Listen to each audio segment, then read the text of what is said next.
10 adventure scooter na pwede nyong pagpilian ngayong 2025. Ano-ano nga ba ang mga ito at magkano ang mga presyo? Yan ang ating aalamin ngayon. Tara!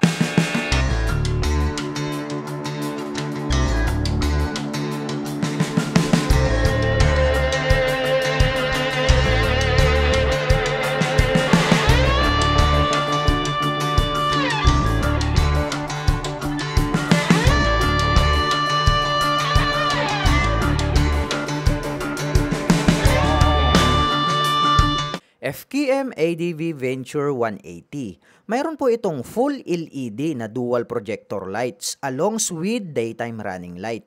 At located naman po rito sa ibaba, ito pong kanyang mga turn signals. At mayroon po itong built-in na front camera. At ito po ay naka semi-dual purpose pattern tires, naka fully digital meter panel display, naka naked handlebar, at adjustable na po ito pong kanyang mga brake levers. Naka-traditional na front telescopic fork habang naka-dual sub-tank shock absorber naman po dito sa likod. Clear color naman po ito pong kanyang windshield at ito po ay adjustable. Naka-single rotor disc brake with 2-pot caliper dito sa harapan with ABS.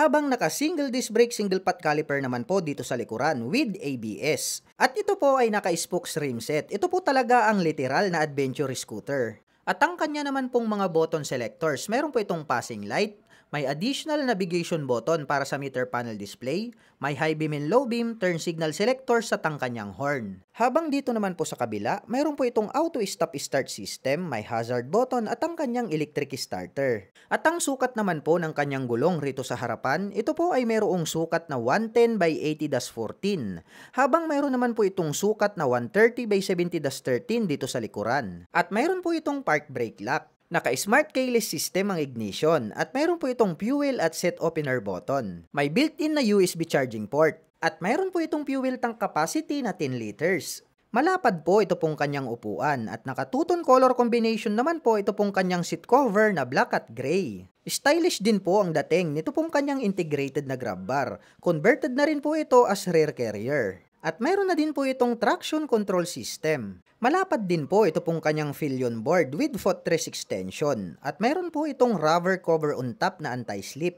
At ito po ay equipped with side stand engine cut-off switch. Tubular naman po na metal, ito pong kanyang center stand. Alloy naman po ito pong ating pillion step para sa ating back rider. May integrated na mudguard. Black color naman po ito pong kanyang CVT cover. At may naka-intact po rito na FKM. Pahaba po at malapad. Ito pong kanyang LED na tail light. At mayroon pa yang daytime running light sa gilid. At naka-pop up naman po ito pong kanyang mga LED na turn signals. Stainless steel naman po ang body nito pong kanyang pipe at mayroon naman po itong single exhaust. At ito po ay gumagamit ng liquid cooled para po sa kanyang cooling system. At mayroon po itong 180 cubic centimeter engine displacement. Naka-single cylinder, single overhead cam, 4-stroke with 4 valve. At nakakapag-provide naman po ito ng maximum power na 13.6 kW at 8,500 RPM. Habang nakakapagbigay naman po ito ng maximum torque na 17.2 Nm at 6,500 RPM. At ito po ay fuel-injected engine. At mayroon naman po itong seat height na 79 cm, may ground clearance na 20 cm, at may wheelbase na 135 cm, at mayroon naman po itong kabuuang bigat na 135 kilograms. At ang presyo ng FKM ADV Venture 180 ay nagkakahalaga po ito ng 178,000 pesos. At kung gusto mo naman pong kumuha ng hulugan ay kailangan mo lang pong mag-down payment ng 53,400 pesos. At mayroon naman po itong 7,684 pesos sa loob po yan ng 24 months. Euromotor Falcon 180i. Meron po itong full LED na headlights, may split na daytime running light na nagsisilbi nitong mga kilay. Nakadirekta po yan hanggang dito sa bandang itaas. At mayroon pa pong 3 LED lights dito sa gitna para po sa kanyang passing light. At located naman po dito sa bandang itaas, ito pong kanyang mga LED na turn signals. At ang astig po ng dating, nito pong kanyang front extension cover. Black color po ang kanyang windshield at ito po ay adjustable. Naka-traditional telescopic fork dito sa harapan habang equipped naman po ng dual sub-tank shock absorber dito sa likuran. At mayroon po itong fuel tank capacity na 8.5 liters. May fuel consumption na 40 km per liter. Naka-single disc brake with 2-pot caliper dito sa harapan with ABS. Habang naka-single disc brake with 2-pot caliper dito sa likuran with ABS. Naka-smart keyless system ang ignition. Included na rin po rito yung kanyang fuel at set opener. May built-in na USB charging port. At ang sukat po ng kanyang gulong dito sa harapan ay mayroong sukat na 110 by 80-14, habang mayroon naman pong sukat na 130 by 70-13 dito sa likuran. Naka fully digital meter panel display at mayroon naman pong mga button selectors dito sa gitna. At ito po ay nakaka-wheel at nakapang city riding condition naman po ang kanyang stock tires. At ang kanyang mga button selectors, mayroon po itong passing light, high beam and low beam, hazard button, turn signal selectors at ang kanyang horn. Habang dito naman po sa kabila, mayroon po itong auto stop start system, on and off ng kanyang headlight at ang kanyang electric starter. Ang astig po talaga ng kanyang upuan dahil nakakamal back seat na po ito. Combination po ito ng carbon finish black at gray ang kanyang seat cover. Black color naman po ang kanyang integrated na grab bar. May nakalagay po na Falcon 180i 3D emblem gold color dito po sa kanyang side profile. Malapad din po ito pong kanyang Fillion board with footrest extension at mayroon po itong rubber cover on top na anti-slip. Black color naman po ang kanyang CVT cover at may naka-intact naman po rito na Euromotor. At ito po ay equipped with side stand engine cut-off switch. Combination po ng black at gray ang kanyang pipe, may touch pa ng carbon itong kanyang tip at mayroon po itong single exhaust. Alloy naman po ito pong ating pillion step para sa ating back rider. At ito po ay gumagamit ng liquid cooled para po sa kanyang cooling system. Ang forma po ng dating nito pong kanyang LED na tail light, mayroon pa pong mga bilog na daytime running light. At nakapop up naman po ito pong kanyang mga LED na turn signals. At ito po ay mayroong 180 cubic centimeter engine displacement, naka single cylinder, single overhead cam, 4-stroke with 4 valve. At nakakapag-provide po ito ng maximum power na 18.5 kilowatt at 8,500 RPM. Habang nakakapagbigay naman po ito ng maximum torque na 17.2 Nm at 6,500 RPM. At ito po ay fuel-injected engine. At mayroon po itong seat height na 780 mm, may ground clearance na 100 mm, may wheelbase na 1,370 mm, at mayroon naman po itong kabuuang bigat na 136 kilograms. At ang presyo ng Euromotor Falcon 180i ay nagkakahalaga po ito ng 129,900 pesos. At kung gusto mo naman pong kumuha ng hulugan ay kailangan mo pong mag-down payment ng 10,000 pesos. At mayroon naman po itong 5,736 pesos sa loob po yan ng 3 taon. FKM Venture 150 Ultimate Edition. Mayroon po itong built-in na camera sa harap at likod. At naka full LED projector lights naman po ang kanyang headlight at may split na daytime running light. Clear color naman po ito pong kanyang windshield at ito po ay adjustable. Naka-traditional telescopic fork with rubber boots ang kanyang front suspension. Habang naka-dual sub-tank shock absorber naman po dito sa likuran at ito po ay adjustable. Naka-single rotor disc brake with 2-pot caliper dito sa harapan with ABS. Habang naka-single disc brake, single pot caliper naman po dito sa likuran with ABS. At ito po ay naka-spokes rim set. Ito po talaga ang literal na adventure scooter. At mayroon naman pong sukat ang kanyang gulong rito sa harapan na 100 by 80-14. Habang mayroon naman pong sukat na 130 by 70-13 dito sa likuran. At ito po ay naka-semi dual purpose pattern tires. Naka fully digital meter panel display, naka naked handlebar, at adjustable na po ito pong kanyang mga brake levers. At ang kanya naman pong mga button selectors, meron po itong passing light, may additional navigation button para sa meter panel display, may high beam and low beam, turn signal selectors at ang kanyang horn. Habang dito naman po sa kabila, mayroon pong on and off ang kanyang traction control, may hazard button, may on and off ang kanyang headlight at ang kanyang electric starter. At mayroon po itong park brake lock. Naka-smart keyless system ang ignition. Included na rin po rito yung kanyang fuel at set opener. At mayroon pa po pala ditong auto stop start system button. May built-in na USB charging port. At mayroon naman po itong fuel tank capacity na 9.3 liters. Malapad po ito pong kanyang upuan at naka-two-tone color combination naman po ito pong kanyang seat cover na black at gray. Stylish din po ang dating nito pong kanyang integrated na grab bar. Converted na rin po ito as rear carrier. Malapad din po ito pong kanyang Fillion board with footrest extension at mayroon po itong rubber cover on top na anti-slip.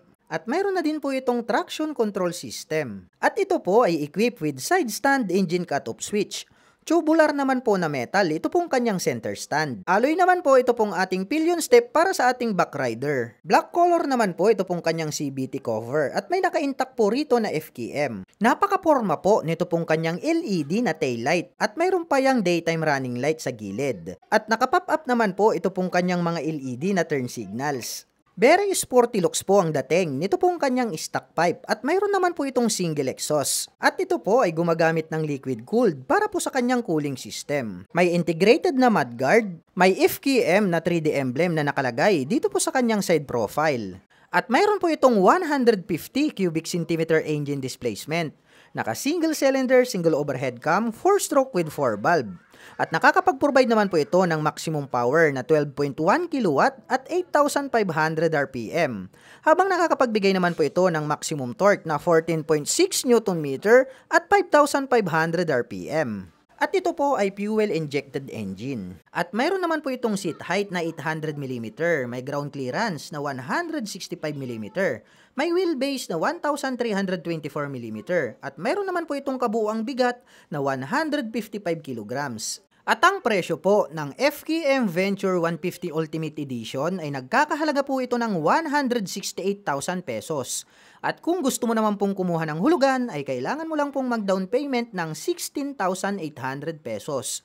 At mayroon naman po itong 8,229 pesos sa loob po yan ng 3 taon. Ito po yung kanilang pinakabagong Bristol ATR 160. Ito na po yung kanilang version 2. Napakalupit po nito pong kanyang headlight design. Gumagamit po ito ng dual projector lights para po dito sa kanyang main light. At ang kagandahan niyan, meron po itong adjustable na clear windshield. At ang pinakamalupit dito, equip po ito ng inverted telescopic fork para po rito sa kanyang front suspension. At ito po ay naka-spokes rim set. At ito po ay naka-dual purpose pattern tires dahil nga ito po ay isang adventure scooter. At equip naman po ito ng single rotor disc brake na flower design with 2-pot caliper. At ang kagandahan po ng adventure scooter na ito ay meron na po siyang TCS, also known as Traction Control System. Naka-fully digital meter panel display, naka-naked handlebar, at naka-smart keyless system ang kanyang ignition. Nandirito po sa gitna ito pong kanyang fuel tank. At mayroon naman po itong 2 front pocket. Dito po sa kanan, medyo malalim po, kasyang-kasya naman po rito yung ating mobile phones. At ang kagandahan niyan, mayroon na rin po siyang integrated na USB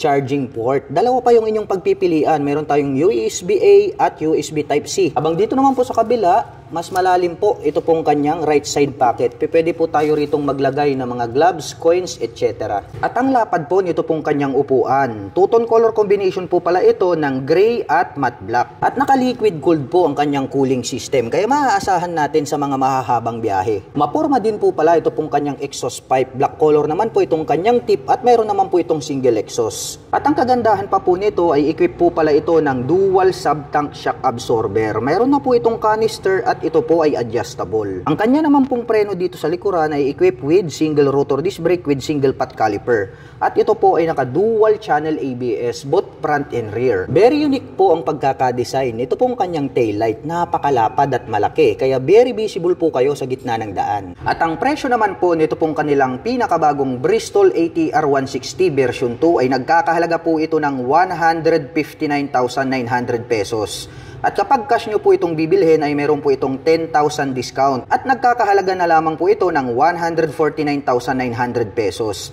At kung balak mo naman pong kumuha ng hulugan ay kailangan mo lang pong mag-down payment ng total of 56,169 pesos. At mayroon naman po itong 5,792 pesos sa loob po yan ng 36 months. FKM Venture 150 Standard Plus. Mayroon po itong full LED na dual projector lights, may split na daytime running light, at included na po ang kanyang turn signals dito po sa kanyang headlight assembly. Clear color naman po ito pong kanyang windshield at ito po ay adjustable. Naka-traditional telescopic fork with rubber boots ang kanyang front suspension, habang naka-dual sub-tank shock absorber naman po dito sa likuran at ito po ay adjustable. Naka-single rotor disc brake with 2-pot caliper dito sa harapan with ABS, habang naka-single disc brake single pot caliper naman po dito sa likuran with ABS. At ito po ay naka-spokes rim set. Ito po talaga ang literal na adventure scooter. At mayroon naman pong sukat ang kanyang gulong rito sa harapan na 100 by 80-14, habang mayroon naman pong sukat na 130 by 70-13 dito sa likuran. At ito po ay naka semi-dual purpose pattern tires, naka fully digital meter panel display, naka naked handlebar, at adjustable na po ito pong kanyang mga brake levers. At pagdating naman po sa kanyang mga button selectors, meron po itong passing light, high beam and low beam, turn signal selector sa kanyang horn. Habang dito naman po sa kabila, mayroon po itong hazard button, engine kill switch, may on and off ang kanyang headlight at ang kanyang electric starter. At mayroon po itong park brake lock. Naka-smart keyless system ang ignition. Included na rin po rito yung kanyang fuel at set opener. May built-in na USB charging port. At mayroon naman po itong fuel tank capacity na 9.3 liters. Malapad po ito pong kanyang upuan at naka-two-tone color combination naman po ito pong kanyang seat cover na black at gray. Stylish din po ang dating nito pong kanyang integrated na grab bar. Converted na rin po ito as rear carrier. Malapad din po ito pong kanyang Philion board with footrest extension at mayroon po itong rubber cover on top na anti-slip. At ito po ay equipped with side stand engine cut-off switch. Tubular naman po na metal, ito pong kanyang center stand. Alloy naman po ito pong ating pillion step para sa ating back rider. Black color naman po ito pong kanyang CVT cover at may naka-intact po rito na FKM. Napaka-porma po nito pong kanyang LED na taillight at naka-pop up naman po ito pong kanyang mga LED na turn signals. Very sporty looks po ang dating nito pong kanyang stock pipe at mayroon naman po itong single exhaust. May integrated na mudguard at ito po ay gumagamit ng liquid cooled para po sa kanyang cooling system. At mayroon po itong 150 cubic centimeter engine displacement. Naka single cylinder, single overhead cam, 4-stroke with 4 valve. At nakakapag-provide naman po ito ng maximum power na 12.1 kW at 8,500 RPM. Habang nakakapagbigay naman po ito ng maximum torque na 14.6 Nm at 5,500 RPM. At ito po ay fuel-injected engine. At mayroon naman po itong seat height na 800mm, may ground clearance na 165mm, may wheelbase na 1,324mm, at mayroon naman po itong kabuuang bigat na 155 kg. At ang presyo po ng FKM Venture 150 Standard Plus ay nagkakahalaga po ito ng 145,000 pesos. At kung gusto mo naman pong kumuha ng hulugan ay kailangan mo lang pong mag-down payment ng 14,500 pesos. At mayroon naman po itong 7,146 pesos sa loob po yan ng 3 taon. At kung mahilig naman po kayo sa adventure, ito naman po yung kanilang Honda ADB 160. Napakaastig po nito pong kanyang headlight design. At agaw pansin po, ito pong spike dito na kanyang daytime running light. At ang kagandahan niyan, meron po itong adjustable na windshield. Equipped na po ito ng ABS para po dito sa kanyang front braking system. Naka single rotor disc brake na flower design with 2-pot caliper na Nissin brand. Naka semi-dual purpose pattern tires ang mga gulong. Naka fully digital meter panel display.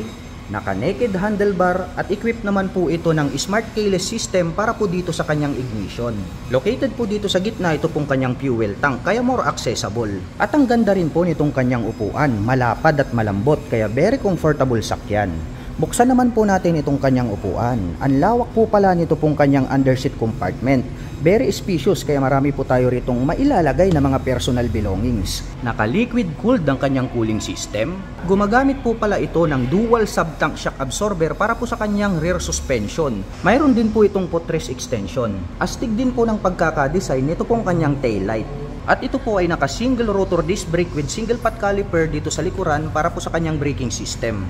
Dito sa kaliwa, mayroon din po itong side pocket na pwede nating paglagyan ng mga mobile phones. At ang kagandahan niyan ay mayroon na din po siyang integrated na USB charging port. At ang presyo po nito pong kanilang Honda ADB 160 ay nagkakahalaga po ito ng 166,900 pesos. At kung balak mo naman pong kumuha ng hulugan ay kailangan mo lang pong mag-down payment ng 31,800 pesos. Ito po yung kanilang pinakabagong Bristol ADX 160. Version 2 na po ito.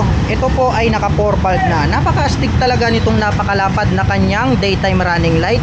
At gumagamit naman po ito ng projector lights para po sa kanyang main headlight. Meron po itong adjustable na windshield, clear color. At ito po ay equipped with inverted telescopic fork. Wow, meron na rin po itong traction control system. Gold color naman po ito pong kanyang rim set at ito po ay naka-spokes na chrome color. At ito pong kanyang gulong rito sa harapan ay naka-dual purpose pattern tires. Dahil nga ito po ay pang-adventure na scooter. At ito naman po ay equipped with fully digital meter panel display. Naka-keyless ang kanyang ignition at naka-naked handlebar. Nasa gitna ang kanyang fuel tip o ang kanyang fuel tank. At malapad naman po itong kanyang footrest at mayroon po siyang footrest extension. Napakalapad po nitong kanyang upuan, malambot at yung pagkakatahe is more durable. Silver color naman po itong kanyang integrated na grab bar at converted na po ito as base plate. Pwede na po tayo ritong maglagay ng top box straight out from casa. At gumagamit naman po ito ng dual sub-tank shock absorber para naman po rito sa kanyang rear suspension. Napakalapad po nito pong kanyang tail light. Very visible po ito day or night time. At napakaganda rin po ng dating nito pong kanyang stock na exhaust pipe. At meron naman po itong single rotor disc brake na flower design para sa kanyang rear braking system with single pad caliper na matte black. At ito po pala ay equipped with liquid cooling system. At ang presyo po ng Bristol ADX 160 ay nagkakahalaga po ito ng 178,000 pesos. At meron naman po itong promo price na 158,000 pesos. At kung balak mo naman pong kumuha ng hulugan, ay kailangan mo lang pong mag-down payment ng 35,600 pesos. At meron naman po itong 6,648 pesos sa loob po yan ng 36 months. Ito ang pinakabagong Kymco Dink R150 at ito po yung kanilang entry pagdating po sa kanilang adventure scooter. Dito sa harap, agaw pansin agad dito pong kanyang headlight. Dahil kung inyong mapapansin, no, naka-emboss to at saka mahaba. And then pag ating sinilip, ayan, no, nagkaroon po siya rito ng tatlong partition. Nagkaroon po siya dyan ng high beam and low beam. Bukod dyan, para sa akin, very unique yung pagkakaroon niya rito ng napakalapad at napakalaking daytime running light. No? Parang payaso na nagkaroon ng tears of joy. At ito pong kanyang visor is clear color po siya and then napakalaki rin. At dito may makikita po tayo rito na emblem, ha. Hindi po siya decal, emblem po siya. So nakalagay rito is TCS, also known as traction control system. At dito naman po sa kanyang front suspension, ito po ay equipped with traditional telescopic fork. At dito naman po sa kanyang braking system, ang ganda, no? Napakakapal at saka flower design siya, kaya talagang very attractive. Along with dual path caliper na matte black. Dito sa harap, ito po ay mayroong 120/70-13. Silipin naman natin itong kanyang fully digital panel meter. You know, ang ganda rin ng design, no? Nagkaroon ng bilog sa gitna. And then meron po siyang left and right. And then dito may makikita po tayo rito na light indicators. Pag binuksan po natin yan, ayan, mayroon na po siyang integrated na USB charging port. Dumako naman tayo sa kanyang ignition. Ito po ay equipped with all-in-one keyless system. Dahil nga po, makikita natin dito, included na po rito yung kanyang fuel tank opener at saka yung kanyang seat opener. Kaya tinawag siya na keyless all-in-one. Push lang po natin, buksan natin. Ayan, medyo malalim din po siya. So kasyang-kasya rito yung mga gloves natin. Nandito naman po itong kanyang fuel tiff. Well, anyway, mga ka-LM, ito po palang ating Kymco Dink R150 ay mayroon pong 10.7 liters na fuel tank capacity. Anti-slip po yung pagkaka-design. And then nagkaroon pa po siya rito ng footrest extension. At ito po ay equipped with side stand engine cut-off switch. Dink R. Ayan, o, 3D emblem po yan na naka-emboss. Matte black color yung kanyang engine cover. May naka-intact po rito na Kymco. Ito po ay equipped with dual shock absorber. Ang lapad din pala nitong kanyang integrated na grab bar. Ang lapad po nitong kanyang tail light. Ayan, o. Nagkaroon pa ng napakakapal na daytime running light dito. Very attractive talaga siya. Equipped po ito ng single rotor disc brake with two-path caliper. Ayan, o, Kymco brand. So matte black din po yung color. At ang sukat ng gulong rito po sa likuran, ito po ay mayroong 130/70-13. Dumako naman po tayo rito sa kanyang stock pipe. Yun, o, napakalapad din itong kanyang head protection guard. At yung tip niya is matte black lang din po siya. So yung kanyang upuan, mga ka-LM, mayroon pa kasi siyang plastic, di natin pwedeng tanggalin. Nagkaroon po pala siya rito ng utility hook. Buksan natin. Yun, o, napakaluwag nitong kanyang underseat compartment. At ang presyo po ng ating Kymco Dink R150 ay nagkakahalaga po ng 152,900 pesos. At kung balak mo naman pong kumuha ng hulugan, ay kailangan mo lang pong mag-down payment ng 22,935 pesos. At pagdating naman po sa kanyang monthly installment, ito po ay mayroong 6,820 pesos sa loob ng 3 taon. Ito ang pinakabagong adventure scooter ng Skygo Philippines, ang Kipi B150. Then makikita naman natin dito itong kanyang napakagandang daytime running light. Ito na rin po mismo yung nagsilbing kanyang partition dito sa gitna. At the same time, nahahati po sa dalawa itong kanyang LED lights. Kaya nagkaroon po siya dyan ng high beam and low beam. And then meron pong additional lights dito sa taas. Pagdating naman po rito sa kanyang braking system, ito po ay equipped with flower rotor disc brake along with 2-pot caliper. So black naman po yung ginamit nila rito. The same time, ang kanya naman pong front suspension, equipped naman po ito ng traditional telescopic fork. And then black color naman po yan mga ka-LM. At pagdating naman po sa mga sukat ng gulong, ito po ay mayroong 100/80-14. Napakaganda rin ng pagkakadesign nitong kanyang visor or windshield. At makikita natin, adjustable po ito. Mapunta naman po tayo dito sa kanyang fully digital meter panel. Equipped naman po ito ng key ignition push. So pagbukas po natin, ay malalim din mga ka-LM, marami din tayong pwedeng ilagay. So dito naman po sa kabila, buksan natin, ayan. So dito mas interesting kasi mas maraming mga features na makikita rito. So dito mga ka-LM, mayroon po tayo ditong car lighter, which is adapter, pwede tayong gumamit dito. So for other purposes.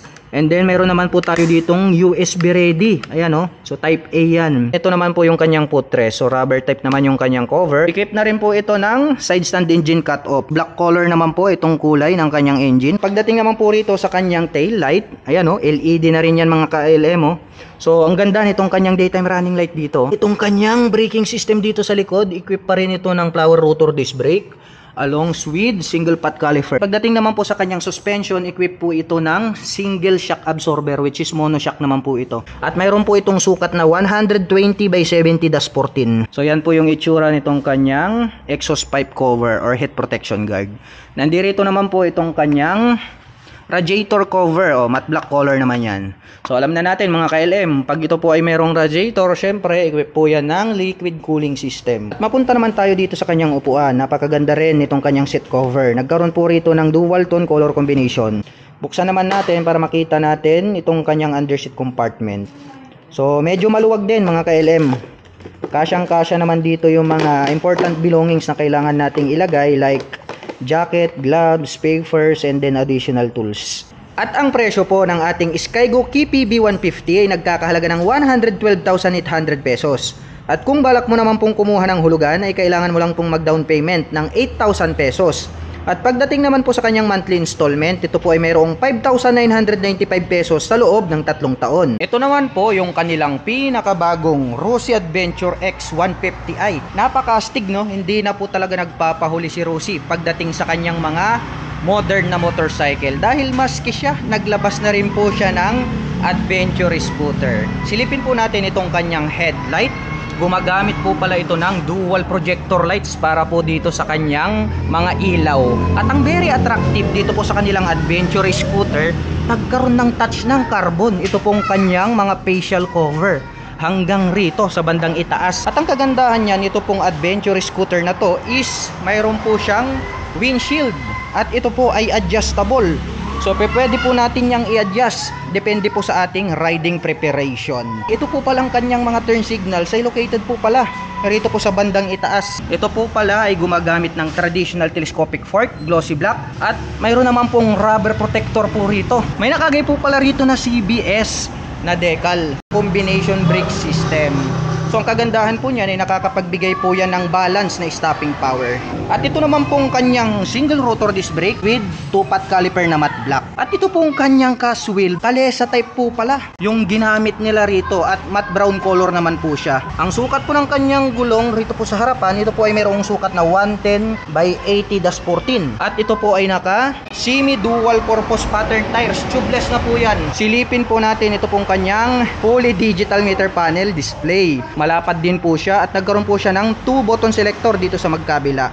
At dito po pala sa gilid, mayroon na rin po pala siyang integrated dito na USB charging port. At ang kanya naman pong ignition ay gumagamit po ng mechanical key. Mayroon na rin po siyang lock for safety purposes. At dito na rin po yung kanyang seat opener. At pagdating naman po rito sa kanyang mga button selector, sa kaliwa, mayroon po itong passing light, high beam and low beam, hazard, turn signal selector at ang kanyang horn. Matte black color naman po ito pong kanyang rear brake. Habang dito naman po sa kabila, mayroon po itong engine kill switch, May on and off para po sa kanyang headlight at ang kanyang electric starter. At dito po sa kaliwa, nandirito naman po itong kanyang front pocket. Malalim din po siya na mahaba, so pwede po tayong maglagay ng mobile phones dyan. Pagdating po pala rito po sa kanyang fuel tank, ito po pala ay mayroong fuel tank capacity na 11 liters. At mayroon naman po itong fuel consumption na 45 km per liter. At ito naman pong kanyang upuan, single color lang naman po siya na matte black. Buksan naman po natin itong kanyang underseat compartment. Sa tansya ko, kasya po rito ang isang full face helmet. Silipin po natin itong kanyang taillight. Napakalaki po nitong kanyang taillight. At ito talaga wala siyang ginaya. Talagang original design niya po. Ito po pala ay equipped with dual shock absorber. At ang sukat naman po ng kanyang gulong rito po sa likuran, ito po ay mayroong sukat na 130/70-13. At ang presyo naman po pala nito pong kanilang Rossi Adventure X 150 Fi ay nagkakahalaga po ito ng 110,000 pesos. At kung balak mo naman pong kumuha ng hulugan, ay kailangan mo lang pong mag-down payment dito ng 10,000 pesos. At mayroon naman po itong 4,495 pesos. Sa loob po yan ng 36 months. Ito po ang pinakabagong Motorstar Easy Ride 175 ADB. Wow! Ang astig po pala. Unahin po natin ito pong kanyang main headlight. Dito po sa harap, naka V-shape design yan. At makikita natin na makapal. Ito pong kanyang daytime running light. Dito po sa bandang harapan. At pag ating tinitigan, ito pong kanyang mga headlight is gumagamit po pala ito ng dual projector lights. At dito po pala sa bandang harapan, mayroon po siya ritong parang triangle na design in black color. At pagdating naman po rito sa bandang itaas, ito po ay mayroong clear na windshield. At ito po ay equipped with single rotor disc brake with 2-pot caliper na black color. At ito naman pong kanyang cast wheel is Y design po siya na black color. At ito pong kanyang stock na gulong is naka semi dual purpose pattern tires. Ito po ay mayroong sukat na 110/80-14. Silipin po natin itong kanyang fully digital meter panel display. Napakalapad, parang tablet. At ito naman po ay naka naked handlebar na silver color. Pagdating naman po rito sa kanyang ignition, ito po ay gumagamit ng mechanical key. At ang kagandahan niyan, included na rin po rito yung kanyang fuel at seat opener. Mayroon po itong single pocket. Pwede po tayong maglagay rito ng coins, gloves, or mobile phones. At sa bandang itaas, mayroon na din po pala itong integrated na USB charging port. At located naman po pala rito sa bandang gitna, ito pong kanyang fuel tip. May touch pa ng carbon. Ang lapad nitong kanyang upuan. Black color naman po ito pong kanyang seat cover. Buksan natin para masilip naman po natin ang kanyang underseat compartment. Maluwag din po siya. Napansin ko lang, ang ganda po pala nito pong kanyang integrated na grab bar dahil converted na po ito as rear carrier. Yan ang maganda rito. Silipin naman po natin ito pong kanyang tail light. Ayan, maliit lang naman siya, pero ang kagandahan niyan is mayroon na po siyang daytime running light at more visible naman yan pagdating ng gabi dahil nga po yan ay LED na. Naka-pop up naman po ito pong kanyang mga turn signals. LED na rin po yan. Equip po pala ito ng dual sub-tank shock absorber. Ito naman pong kanyang stock pipe, very sporty yung kanyang dating. At mayroon naman po itong single exhaust. Silipin naman po natin yung kanyang preno dito sa likuran. Naka-single disc brake na rin po pala ito. Same po sa harapan with single pot caliper na matte black. At naka-cast wheel po ito na Y design. At ang sukat naman po ng kanyang gulong rito po sa likuran, ito po ay mayroong sukat na 130/70-13. At of course, gaya ng sabi ko sa inyo, naka-semi dual purpose pattern tires. Naka-air-cooled yung kanyang cooling system. At ang price po nito pong kanilang pinakabagong Easy Ride 175 ADB ay nagkakahalaga po ito ng 87,000 pesos. At kung balak mo naman pong kumuha ng hulugan, ay kailangan mo lang pong mag-down payment ng 7,455 pesos. At mayroon naman po itong 4,286 pesos. Sa loob po yan ng 36 months. Ito naman